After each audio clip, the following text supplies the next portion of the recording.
ನಮಸ್ಕಾರ. ಇವತ್ತಿನ ನಮ್ಮ ಚರ್ಚೆಯನ್ನ ಒಂದು ತುಂಬ ಸರಳವಾದ ಪ್ರಶ್ನೆಯೊಂದಿಗೆ ಶುರು ಮಾಡೋಣ.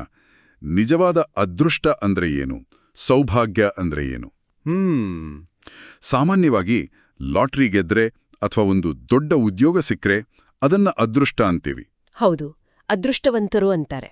ಆದರೆ ಇದೆಲ್ಲದರ ಜೊತೆ ಒಂದು ಚಿಂತೆ, ಒಂದು ಭಯ ಕೂಡ ಇರುತ್ತಲ್ವಾ? ಗಳಿಸಿದ್ದನ್ನು ಕಳೆದುಕೊಳ್ಳುವ ಭಯ. ಖಂಡಿತ. ನಾವು ಸೌಭಾಗ್ಯವನ್ನ ಹೊರಗಿನ ವಸ್ತುಗಳಿಗೆ, ಸಾಧನೆಗಳಿಗೆ ಕಟ್ಟಿಹಾಕಿದ್ದೇವೆ. ಆದರೆ ನಾವಿವತ್ತು ಚರ್ಚಿಸ್ತಿರೋ ಈ ಮೂಲದಲ್ಲಿ ಸೌಭಾಗ್ಯದ ಕಲ್ಪನೆಯನ್ನೇ ಸಂಪೂರ್ಣವಾಗಿ ಬದಲಾಯಿಸುವ ಒಂದು ಮಾತಿದೆ. ಓ, ಹಾಗೇನಿದೆಯಾ? ಅಲ್ಲಿ ಅಹೋ ಸೌಭಾಗ್ಯ ಅನ್ನೋ ಒಂದು ಉದ್ಗಾರ ಇದೆ. ಅದರಲ್ಲಿ ಒಂದು ಆಶ್ಚರ್ಯ, ಒಂದು ಕೃತಜ್ಞತೆ ಇದೆ. ಇಲ್ಲಿ ಹೇಳೋ ಸೌಭಾಗ್ಯ ಅಂದ್ರೆ ಅದು ಲೌಕಿಕ ಸಂಪತ್ತಲ್ಲ. ಹಾಗಾದ್ರೆ ಏನು? ಬುದ್ಧಿಯಲ್ಲಿ ಕೇವಲ ಒಬ್ಬ ದೇವರ ಸ್ಥಿರವಾದ ಸ್ಮರಣೆ ಇರುತ್ತಲ್ಲ, ಅದೇ ನಿಜವಾದ ಸೌಭಾಗ್ಯ ಅಂತ ಹೇಳಲಾಗುತ್ತೆ. ವಾವ್! ಇದು ನಮ್ಮಿಂದ ಯಾರೂ ಕಿಸಿದುಕೊಳ್ಳಲಾಗದಂತಹ ಒಂದು ಆಂತರಿಕ ನಿಧಿ. ಇದು ಸಂಪೂರ್ಣವಾಗಿ ದೃಷ್ಟಿಕೋನವನ್ನೇ ಬದಲಾಯಿಸುವಂಥ ಮಾತು. ನಾವು ಅದೃಷ್ಟವನ್ನ ಹೊರಗೆ ಹುಡುಕುತ್ತಿದ್ರೆ ಈ ಜ್ಞಾನ ಹೇಳುತ್ತೆ ಅದು ನಿಮ್ಮ ಬುದ್ಧಿಯ ಸ್ಥಿತಿಯಲ್ಲೇ ಇದೆ ಅಂತ. ಹಾಗಾದ್ರೆ ಈ ಸ್ಥಿತಿಯನ್ನ ತಲುಪೋದು ಹೇಗೆ ಮತ್ತೆ ತಲುಪಿದವರ ಲಕ್ಷಣಗಳೇನು ಅನ್ನೋದನ್ನ ಇವತ್ತು ಅರ್ಥ ಮಾಡ್ಕೊಳ್ಳೋ ಪ್ರಯತ್ನ ಮಾಡೋಣ. ಖಂಡಿತ. ಮೊದಲು ಬುದ್ಧಿಯಲ್ಲಿ ಸ್ಥಿರವಾದ ಸ್ಮರಣೆ ಅನ್ನೋ ಮಾತನ್ನೇ ತೆಗೆದುಕೊಳ್ಳೋಣ. ಇಲ್ಲಿ ಸ್ಥಿರ ಅನ್ನೋ ಪದಕ್ಕೆ ತುಂಬಾನೇ ಒತ್ತು ಕೊಡಲಾಗಿದೆ ಅನ್ಸುತ್ತೆ. ಹೌದು, ಅದೇ ಮುಖ್ಯ. ಇವತ್ತಿನ ಜಗತ್ತಿನಲ್ಲಿ ಒಂದೇ ವಿಷಯದ ಮೇಲೆ ಮನಸ್ಸನ್ನ ನಿರಂತರವಾಗಿ ಇಡೋದು ಅದು ಸಾಧ್ಯನಾ? ಇದು ತುಂಬಾ ದೊಡ್ಡ ಸವಾಲಿನ ಹಾಗೆ ಕಾಣಿಸುತ್ತೆ. ಖಂಡಿತ. ಇದೇ ದೊಡ್ಡ ಸವಾಲು ಮತ್ತು ಇದೇ ಅತಿದೊಡ್ಡ ಸಾಧನೆ ಕೂಡ. ಈ ಪ್ರವಚನದ ಒಂದು ಮುಖ್ಯ ಅಂಶವೇ ಇದು. ಈ ಸ್ಥಿರ ಸ್ಮರಣೆಯೇ ಎಲ್ಲಾ ಪ್ರಾಪ್ತಿಗಳ ಮೂಲ. ಎಲ್ಲಾ ಪ್ರಾಪ್ತಿಗಳ ಮೂಲವೇ? ಹೌದು. ಎಲ್ಲಿ ದೇವರ ಸ್ಥಿರ ಸ್ಮರಣೆ ಇದೆಯೋ ಅಲ್ಲಿ ಶಾಂತಿ, ಸುಖ, ಶಕ್ತಿ, ಆನಂದ ಎಲ್ಲವೂ ತಾನಾಗಿಯೇ ಬರುತ್ತೆ. ಯಾಕಂದ್ರೆ ನಮ್ಮ ಎಲ್ಲಾ ದುಃಖಗಳಿಗೆ, ಚಿಂತೆಗಳಿಗೆ ಮೂಲ ಕಾರಣ ಏನು? ಮನಸ್ಸಿನ ಅಲೆದಾಟ, ಬುದ್ಧಿಯ ಚಂಚಲತೆ. ನಿಜ. ಈ ಸ್ಮರಣೆ ಅಲೆದಾಟವನ್ನು ನಿಲ್ಲಿಸಿ ಮನಸ್ಸಿಗೆ ಒಂದು ಲಂಗರು ಹಾಕಿದ ಹಾಗೆ. ಓಕೆ, ಅಂದ್ರೆ ಮನಸ್ಸು ಶಾಂತವಾದಾಗ ಅದರ ಸಹಜ ಗುಣಗಳಾದ ಸುಖ, ಶಾಂತಿಗಳು ತಾವಾಗಿಯೇ ಅನುಭವಕ್ಕೆ ಬರುತ್ತೆ ಅಂತನಾ? ನಿಖರವಾಗಿ. ಎಕ್ಸಾಕ್ಟ್ಲಿ. ಇದಕ್ಕೆ ಸಂಬಂಧಪಟ್ಟ ಹಾಗೆ ಈ ಚರ್ಚೆಯಲ್ಲಿ ಅತೀಂದ್ರಿಯ ಸುಖ ಅನ್ನೋ ಒಂದು ಪರಿಕಲ್ಪನೆ ಇದೆ. ಅತೀಂದ್ರಿಯ ಸುಖ? ಹೌದು. ಅಂದರೆ ಇಂದ್ರಿಯಗಳ ಆಚೆಗಿನ ಸುಖ. ಉದಾಹರಣೆಗೆ, ರುಚಿಯಾದ ಊಟ ಮಾಡಿದಾಗ ಸಿಗೋದು ಇಂದ್ರಿಯ ಸುಖ. ಆದ್ರೆ ಯಾವುದೇ ಕಾರಣವಿಲ್ಲದೆ ಮನಸ್ಸಿನಲ್ಲಿ ಒಂದು ಆಳವಾದ ಶಾಂತಿ ಬರುತ್ತಲ್ಲ? ಹೌದು, ಬರುತ್ತೆ. ಅದು ಅತೀಂದ್ರಿಯ ಸುಖದ ಒಂದು ಸಣ್ಣ ಝಲಕ್. ಅದಕ್ಕೆ ಹೊರಗಿನ ಏನೂ ಬೇಕಿಲ್ಲ. ಅದು ಆತ್ಮವು ನೇರವಾಗಿ ಪರಮಾತ್ಮನಿಂದ ಅನುಭವಿಸುವ ಸುಖ. ಓಹ್, ಈಗ ಸ್ಪಷ್ಟವಾಯ್ತು. ಬುದ್ಧಿ ಅತ್ತಿತ್ತ ಅಲಿತಿರುವಾಗ ಈ ಸೂಕ್ಷ್ಮ ಅನುಭವವನ್ನ ಗ್ರಹಿಸೋಕೆ ಸಾಧ್ಯವೇ ಆಗಲ್ಲ. ಆಗೋದೇ ಇಲ್ಲ. ಹಾಗಾದ್ರೆ ನಾವು ಒಂದು ತೀರ್ಮಾನಕ್ಕೆ ಬರ್ಬೋದು. ನಿಜವಾದ ಸೌಭಾಗ್ಯ ಅನ್ನೋದು ಒಂದು ತುಂಬಿದ ಕೊಡದ ಹಾಗೆ. ಅದು ಹೊರಗಿನಿಂದ ಬರೋದಲ್ಲ, ಒಳಗಿನಿಂದಲೇ ತುಂಬಬೇಕು. ಈಗ ಮುಂದಿನ ಪ್ರಶ್ನೆ. ಹೀಗೆ ಒಳಗಿನಿಂದ ಸಂಪೂರ್ಣವಾಗಿ ತುಂಬಿಕೊಂಡಿರುವ ವ್ಯಕ್ತಿ ಸುಮ್ಮನೆ ಕೂರಲು ಸಾಧ್ಯವೇ? ಸಾಧ್ಯವೇ ಇಲ್ಲ. ಆ ಸಂಪತ್ತು ಸಹಜವಾಗಿ ಹರಿಯಲು ಶುರುವಾಗುತ್ತದೆಯಾ? ಬಹುಶಃ ಇಲ್ಲಿಯೇ ಸೇವೆ ಅನ್ನೋ ಪರಿಕಲ್ಪನೆ ಹುಟ್ಕೊಳ್ಳೋದಲ್ವಾ? ಅತ್ಯುತ್ತಮವಾದ ಮಾತು. ಒಳಗಿನಿಂದ ಯಾರು ಸೌಭಾಗ್ಯಶಾಲಿ ಆಗಿರುತ್ತಾರೋ ಅವರೇ ಬೇರೆಯವರಿಗೆ ಸೌಭಾಗ್ಯವನ್ನ ಹಂಚಬಲ್ಲರು. ಇದಕ್ಕೆ ಸಂಬಂಧಪಟ್ಟಂತೆ ಮೂಲದಲ್ಲಿ ಒಂದು ಸುಂದರವಾದ ಪ್ರಶ್ನೆ ಕೇಳಲಾಗಿದೆ. ಏನು ಅಂತ? ಆಧ್ಯಾತ್ಮಿಕ ಸೇವೆಯ ನಿಜವಾದ ಹಂಬಲ ಅಥವಾ ಉತ್ಸಾಹ ಇರುವವರ ಲಕ್ಷಣಗಳೇನು? ಇದು ಕುತೂಹಲಕಾರಿ. ಸಾಮಾನ್ಯವಾಗಿ ಸೇವೆ ಅಂದ್ರೆ ನಾವು ಮಾಡುವ ಒಂದು ಕೆಲ್ಸ ಅಂತ ಅನ್ಕೋತೀವಿ. ಹೌದು. ಆದ್ರೆ ಈ ಮೂಲದಲ್ಲಿ ಅದನ್ನ ಒಂದು ವ್ಯಕ್ತಿತ್ವದ ಲಕ್ಷಣ ಅಂತ ಹೇಳಲಾಗ್ತಿದೆ. ಅಂದ್ರೆ ನೀವು ಹೇಗಿದ್ದೀರಿ ಅನ್ನೋದ್ರ ಮೇಲೆ ನಿಮ್ಮ ಸೇವೆ ನಿಂತಿದೆ. ಹೌದು, ನೀವ್ ಏನ್ ಮಾಡ್ತೀರಿ ಅನ್ನೋದ್ರ ಮೇಲಲ್ಲ. ಹಾಗಾದ್ರೆ ಆ ಲಕ್ಷಣಗಳನ್ನ ಸ್ವಲ್ಪ ನೋಡೋಣವೇ? ಖಂಡಿತ. ಮೊದಲನೇ ಲಕ್ಷಣವೇ ತುಂಬಾ ಸುಂದರವಾಗಿದೆ. ನಿಜವಾದ ಸೇವಾ ಹಂಬಲವಿರುವವರು ಜ್ಞಾನವನ್ನ ಹಂಚದೇ ಇರಲು ಸಾಧ್ಯವೇ ಇಲ್ಲ. ಹಂಚದೇ ಇರಲು ಸಾಧ್ಯವೇ ಇಲ್ಲ. ಹೌದು. ಇದರರ್ಥ ಅವರು ಒತ್ತಾಯದಿಂದ ಮಾತಾಡ್ತಾರೆ ಅಂತಲ್ಲ. ಅವರೊಳಗೆ ಜ್ಞಾನದ ನಿಧಿ ಎಷ್ಟು ತುಂಬಿ ತುಳುಕ್ತಿರುತ್ತೆ ಅಂದ್ರೆ ಅದು ಸಹಜವಾಗಿ ಹೊರಬರುತ್ತೆ. ನೀರಿನಿಂದ ತುಂಬಿದ ಮೋಡ ಮಳೆ ಸುರಿಸ್ತೇ ಇರೋಕೆ ಆಗಲ್ಲ ಹಾಗೆ. ಎಕ್ಸಾಕ್ಟ್ಲಿ. ಅದೇ ಅದು ಕರ್ತವ್ಯ ಅಥವಾ ಹೊರೆ ಅಲ್ಲ, ಬದಲಾಗಿ ಅವರ ಸಹಜ ಸ್ವಭಾವ ಆಗಿಬಿಡತ್ತೆ. ಅವರೊಳಗೆ ಒಂದು ಪ್ರತಿಯೊಂದು ಆತ್ಮದ ಕಲ್ಯಾಣ ಮಾಡಬೇಕೆಂಬ ಭಾವನೆ ತುಂಬಿರುತ್ತೆ. ಓಕೆ, ಇದು ಮೊದಲನೇ ಲಕ್ಷಣ. ಎರಡನೇದೇನು? ಎರಡನೇ ಲಕ್ಷಣ ಇನ್ನೂ ಆಳವಾಗಿದೆ. ಅದು ತ್ಯಾಗ ಮತ್ತು ಸಮರ್ಪಣೆಯ ಬಗ್ಗೆ ಹೇಳುತ್ತೆ. ಈ ಪ್ರವಚನದ ಒಂದು ಮಾತಿನಂತೆ ಅವರು ಆಧ್ಯಾತ್ಮಿಕ ಸೇವೆಗಾಗಿ ತಮ್ಮ ಹಡ್ಡಿ ಸ್ವಾಹ ಮಾಡ್ತಾರೆ. ಒಂದ್ ನಿಮಿಷ. ಹಡ್ಡಿ ಸ್ವಾಹ, ಇದು ಕೇಳೋಕೆ ಸ್ವಲ್ಪ ಭಯಾನಕವಾಗನ್ಸುತ್ತೆ. ಇದರ ಅರ್ಥವೇನು? ಇಲ್ಲ, ಇದೊಂದು ಅದ್ಭುತವಾದ ರೂಪಕ. ಇದು ದೈಹಿಕ ಮೂಳೆಗಳ ಬಗ್ಗೆ ಅಲ್ಲ. ಓ ಸರಿ. ನಮ್ಮ ಆಧ್ಯಾತ್ಮಿಕ ಮೂಳೆಗಳು ಅಂದ್ರೆ ನಮ್ಮ ಹಳೆಯ ಸಂಸ್ಕಾರಗಳು, ನಮ್ಮ ದೇಹ ಅಭಿಮಾನ, ಆರಾಮವಾಗಿರಬೇಕೆಂಬ ಇಚ್ಛೆ ಮತ್ತೆ ಮಾನ ಸನ್ಮಾನದ ಬಯಕೆ. ಈ ಎಲ್ಲವನ್ನು ಈ ಆಧ್ಯಾತ್ಮಿಕ ಸೇವಾ ಯಜ್ಞದಲ್ಲಿ ಸ್ವಾಹ ಮಾಡುವುದೇ ನಿಜವಾದ ಹಡ್ಡಿ ಸೇವೆ. ಮೂಲದಲ್ಲಿ ದಧೀಚಿ ಋಷಿಯ ಉದಾಹರಣೆಯನ್ನ ಕೊಡಲಾಗಿದೆ. ಓಕೆ, ಜ್ಞಾನವನ್ನ ಹಂಚೋದು, ಅಹಂಕಾರವನ್ನ ತ್ಯಾಗ ಮಾಡೋದು, ಇದೆಲ್ಲ ಕೇಳೋಕೆ ತುಂಬಾ ಗಂಭೀರವಾಗಿ ಕಠಿಣವಾಗನ್ಸುತ್ತೆ. ಈ ಹಾದಿಯಲ್ಲಿ ನಡೆಯುವವರಿಗೆ ಸಂತೋಷ ಅನ್ನೋದೇ ಇರೋದಿಲ್ವಾ? ಇದೊಂದು ಹೊರೆಯಾಗಿ ಬಿಡಲ್ವಾ? ಅದ್ಭುತವಾದ ಪ್ರಶ್ನೆ. ವಾಸ್ತವದಲ್ಲಿ ಈ ಪ್ರವಚನ ಹೇಳೋದು ಇದಕ್ಕೆ ಸಂಪೂರ್ಣ ವಿರುದ್ಧವಾದ ಮಾತು. ಮೂರನೇ ಲಕ್ಷಣವೇ ಅದು. ಯಾರು ಈ ರೀತಿ ತ್ಯಾಗ ಮಾಡ್ತಾರೋ ಅವರು ಸೇವೆಯಲ್ಲಿ ಅಪಾರ ಸಂತೋಷವನ್ನು ಅನುಭವಿಸ್ತಾರೆ. ಓ, ಜ್ಞಾನವನ್ನು ಹಂಚುವಾಗ ಅವರ ಮುಖದಲ್ಲಿ, ಕಣ್ಣುಗಳಲ್ಲಿ, ಮಾತುಗಳಲ್ಲಿ ಆ ಸಂತೋಷ ಸ್ಪಷ್ಟವಾಗಿ ಕಾಣಿಸುತ್ತೆ. ಅವರಿಗೆ ಸೇವೆ ಅನ್ನೋದು ಒಂದು ಹೊರೆಯಲ್ಲ, ಬದಲಾಗಿ ಒಂದು ಉತ್ಸವ, ಒಂದು ಸಂಭ್ರಮ. ನಿಜ. ಅವರ ಆ ಸಂತೋಷವೇ ಬೇರೆಯವರನ್ನು ಆಕರ್ಷಿಸುತ್ತೆ. ಯೋಚಿಸಿ ನೋಡಿ, ಸುಸ್ತಾದ, ಬಾಡಿದ ಮುಖದಿಂದ ಯಾರಾದ್ರೂ ದೇವರ ಪರಿಚಯ ಕೊಟ್ರೆ ಯಾರು ನಂಬ್ತಾರೆ? ಯಾರು ನಂಬಲ್ಲ. ಮೊದಲು ನೀವು ಖುಷಿಯಾಗಿರಿ, ಆಗ ನಿಮ್ಮ ಮಾತನ್ನು ಕೇಳ್ತಾರೆ ಅಂತಾರೆ. ಹೌದು. ಹಾಗಾದ್ರೆ ಈ 3 ಲಕ್ಷಣಗಳ ಆಧಾರ ಏನು? ಎಲ್ಲಕ್ಕಿಂತ ಮುಖ್ಯವಾದ ಇನ್ನೊಂದು ಲಕ್ಷಣ ಇರಬೇಕಲ್ಲ? ಹೌದು, 4ನೆಯ ಮತ್ತು ಅತ್ಯಂತ ಪ್ರಮುಖವಾದ ಲಕ್ಷಣವದು. ಎಲ್ಲಕ್ಕಿಂತ ಮುಖ್ಯವಾಗಿ ನಿಜವಾದ ಸೇವಾ ಹುಮ್ಮಸ್ಸು ಇರೋರಲ್ಲಿ ವಿನಮ್ರತೆ ಇದ್ದೇ ಇರುತ್ತೆ. ವಿನಮ್ರತೆ?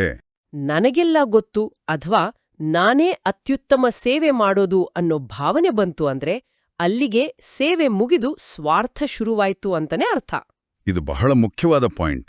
ಯಾಕಂದ್ರೆ ಜ್ಞಾನ ಹೆಚ್ಚಾದಂತೆ, ಸೇವೆ ಮಾಡಿದಂತೆ ಈ ನಾನು ಅನ್ನೋ ಭಾವನೆ ಸದ್ದಿಲ್ಲದೆ ಒಳಗೆ ಬಂದ್ಬಿಡ್ಬೋದು. ಖಂಡಿತ ಬರಬಹುದು. ಆದ್ರೆ ನಿಜವಾದ ಸೇವಾ ಹಂಬಲವಿರುವವರು ತಮ್ಮ ಹಿರಿಯರಿಗೆ ಗೌರವ ಕೊಡ್ತಾರೆ, ಅವರಿಂದ ನಿರಂತರವಾಗಿ ಕಲಿಯಲು ಪ್ರಯತ್ನಿಸ್ತಾರೆ. ಎಲ್ಲಿ ಅಹಂಕಾರ ಬರುತ್ತೋ ಅಲ್ಲಿ ಆಧ್ಯಾತ್ಮಿಕ ಸೇವೆ ಮುಗಿದುಹೋಗಿ ಹೆಸರು ಮತ್ತು ಕೀರ್ತಿಗಾಗಿ ಮಾಡುವ ಸೇವೆ ಶುರುವಾಗುತ್ತೆ. ಅದಕ್ಕೆ ವಿನಮ್ರತೆಯೇ ಸೇವೆಯ ಯಶಸ್ಸಿನ ನಿಜವಾದ ಬೀಗದ ಕೈ. ವಿನಮ್ರತೆಯೇ ಯಶಸ್ಸಿನ ಬೀಗದ ಕೈ ಅನ್ನೋದು ಅದ್ಭುತವಾದ ಮಾತು. ಇದು ವ್ಯಕ್ತಿಯ ಮಟ್ಟದಲ್ಲಾಯಿತು. ಆದರೆ ಇಡೀ ಮನುಕುಲದ ದೃಷ್ಟಿಯಿಂದ ನೋಡಿದಾಗ ನಾವು ಈ ವಿನಮ್ರತೆ, ಈ ಪವಿತ್ರತೆಯಿಂದ ಎಷ್ಟು ದೂರ ಬಂದಿದೀವಲ್ವಾ? ಹೌದು. ಮೂಲದಲ್ಲಿ ಇದನ್ನ ವಿವರಿಸೋಕೆ ಒಂದು ಏಣಿಯ ಚಿತ್ರದ ರೂಪಕ ಇದೆ ಅಂಟಲ್ಲ? ಹೌದು. ಆ ಏಣಿಯ ಚಿತ್ರದ ಮೂಲಕ ಆತ್ಮವು ಸಾವಿರಾರು ವರ್ಷಗಳಲ್ಲಿ ಸತೋಪ್ರಧಾನ್ ಅಂದ್ರೆ ಸಂಪೂರ್ಣ ಶುದ್ಧ ಸ್ಥಿತಿಯಿಂದ ಕೆಳಗೆ ಬಂದಿದೆ. ಹೌದು, ನಿಧಾನವಾಗಿ ರಜೋ ತಮೋ ಸ್ಥಿತಿಗೆ ಅಂದ್ರೆ ಅಶುದ್ಧ ಸ್ಥಿತಿಗೆ ಹೇಗೆ ಇಳಿದಿದೆ ಎಂಬುದನ್ನು ತೋರಿಸಲಾಗಿದೆ. ಇದು ಒಂದೊಂದೇ ಮೆಟ್ಟಿಲು ಇಳಿಯೋ ಪ್ರಕ್ರಿಯೆ. ಆದರೆ ಈಗ ತಮೋ ಪ್ರಧಾನದಿಂದ ಮತ್ತೆ ಸತೋಪ್ರಧಾನ ಸ್ಥಿತಿಗೆ ಹೋಗಲು ಅಷ್ಟು ಸಮಯ ಇಲ್ಲ ಅನ್ಸುತ್ತೆ. ಸಮಯವೇ ಇಲ್ಲ. ನಿಧಾನವಾಗಿ ಒಂದೊಂದೇ ಮೆಟ್ಲು ಹತ್ಕೊಂಡು ಹೋಗೋಕೆ ಸಾಧ್ಯವಿಲ್ಲ. ನಿಖರವಾಗಿ. ಅದಕ್ಕೆ ಈ ಪ್ರವಚನದಲ್ಲಿ ಹೇಳಿರೋದು, ಈಗ ನಾವು ಒಂದು ಜಿಗಿತ ಮಾಡಬೇಕು. ಅ ಜಂಪ್. ಜಿಗಿತವೇ. ಅದು ಹೇಗೆ ಸಾಧ್ಯ? ಅಷ್ಟು ದೊಡ್ಡ ಅಂತರವನ್ನ ಒಂದೇ ಬಾರಿಗೆ ಕ್ರಮಿಸೋದು ಹೇಗೆ? ಇದು ಕೇವಲ ಸ್ಮರಣೆಯ ಯಾತ್ರೆ ಅಥವಾ ಯೋಗದ ಶಕ್ತಿಯಿಂದ ಮಾತ್ರ ಸಾಧ್ಯ ಅಂತ ಮೂಲದಲ್ಲಿ ಸ್ಪಷ್ಟಪಡಿಸಲಾಗಿದೆ. ದೇವರನ್ನ ನಿರಂತರವಾಗಿ ಸ್ಮರಿಸೋದ್ರಿಂದ ಸಿಗುವ ಶಕ್ತಿಯೇ ಆತ್ಮಕ್ಕೆ ಈ ಜಿಗಿತವನ್ನ ಮಾಡಲು ಸಹಾಯ ಮಾಡುತ್ತೆ. ಓಕೆ. ಆದ್ರೆ ಈ ಪ್ರಯಾಣದಲ್ಲಿ ಒಂದು ದೊಡ್ಡ ಅಪಾಯದ ಬಗ್ಗೆಯೂ ಅತ್ಯಂತ ಗಂಭೀರವಾದ ಎಚ್ಚರಿಕೆಯನ್ನು ಕೊಡಲಾಗಿದೆ. ಅಪಾಯವೇ? ಅದೇನು? ಹೌದು, ಆ ಎಚ್ಚರಿಕೆ ಅತ್ಯಂತ ಗಂಭೀರವಾಗಿದೆ. ಈ ಎತ್ತರದ ಹಾದಿಯಲ್ಲಿ ಕಾಮದ ಹೊಡೆತ ಅಂದ್ರೆ ಕಾಮ್ಕಿ ಚಮಾಟ್ ಬಿದ್ರೆ ಆತ್ಮದ ಎಲ್ಲ ಪ್ರಯತ್ನ, ಎಲ್ಲ ಪುರುಷಾರ್ಥ ಚಕ್ನಾಚೂರ್ ಅಂದ್ರೆ ಪುಡಿಪುಡಿಯಾಗಿಬಿಡುತ್ತೆ. ಚಕ್ನಾಚೂರ್ ಎಷ್ಟು ಶಕ್ತಿಯುತವಾದ ಪದ! ಅಂದ್ರೆ ಮಾಡಿದ ಪ್ರಯತ್ನವೆಲ್ಲ ಒಂದು ಕ್ಷಣದಲ್ಲಿ ಶೂನ್ಯವಾಗಿ ಬಿಡಬಹುದು ಅಂತನಾ? ಹೌದು, ಸಂಪೂರ್ಣ ಶೂನ್ಯ. ಅಂದ್ರೆ ವರ್ಷಗಟ್ಲೆ ಕಟ್ಟಿದ ಕೋಟೆಯನ್ನ ಒಂದೇ ಒಂದು ತಪ್ಪು ಹೆಜ್ಜೆ ಸಂಪೂರ್ಣವಾಗಿ ಕೆಡವಿ ಬಿಡಬಹುದು.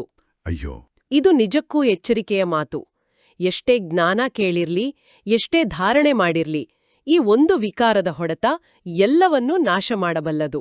ಹಾಗಾದ್ರೆ ಈ ಜಿಗಿತಕ್ಕೆ ಬೇಕಾದ ಅಡಿಪಾಯ ಅಷ್ಟು ಗಟ್ಟಿಯಾಗಿರಬೇಕು? ಅದಕ್ಕಾಗಿಯೇ ಮೂಲದಲ್ಲಿ ಪವಿತ್ರತೆಯ ಬಗ್ಗೆ ಅಷ್ಟು ಒತ್ತು ಕೊಡಲಾಗಿದೆ ಅನ್ಸುತ್ತೆ. ಖಂಡಿತ. ಅದಕ್ಕಾಗಿಯೇ ಮೂಲದಲ್ಲಿ ಒಂದು ಕಡ್ಡಾಯ ಷರತ್ತನ್ನು ವಿಧಿಸಲಾಗಿದೆ. ಅದೇನು? ಈ ಅಂತಿಮ ಜನ್ಮದಲ್ಲಿ ಪವಿತ್ರರಾಗಿ ಆಗ ಪವಿತ್ರ ಜಗತ್ತಿನ ಮಾಲೀಕರಾಗುತ್ತೀರಿ.